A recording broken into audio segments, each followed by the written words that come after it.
இல்லை ரேபிஸ் ஊசியை போடுங்கன்னாங்க. ரேபிஸ் ஊசி வந்து ஒரு தடவை போடுற ஊசி கிடையாது, வருஷம் நாய்க்கு போடணும். ஒரு ஊசியோட விலை 150லேருந்து 250 ரூபான்னு டாக்டர் சொல்கிறார். 200 300னே வச்சிங்க. ஒரு மொத்தமாக ஆர்டர் கொடுத்து 100 ரூபாய்க்கு வாங்குறீங்கன்னா கூட வருஷம் 700 கோடி ரூபாய் செலவு செய்து இந்த நாய்களுக்கு ஊசி போடணும். இந்த நாய்களுக்கு ஊசி போடணுன்னா அந்த 700 கோடியை செலவு பண்ணால் மட்டும் பத்துமா?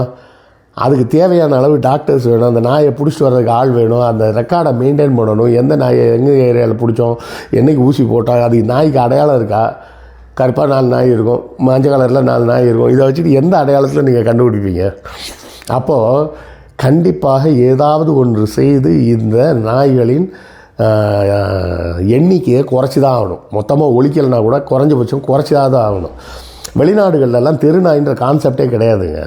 இங்கே நம்ம ஆளுங்க அதெல்லாம் இப்போ கடைப்பிடிக்கிறதே கிடையாது.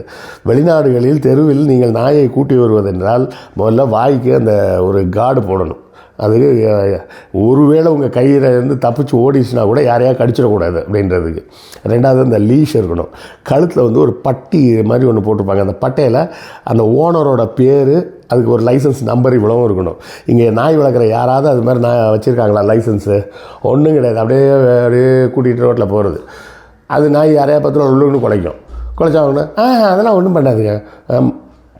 அசிங்கமாக வந்துடும் வாயில். நீ சோறு போடுற, அதனால் அது ஒன்றும் பண்ணாது. என்னையை பார்த்தா அது வேற ஆள் மாதிரி தானே நினைக்கும்.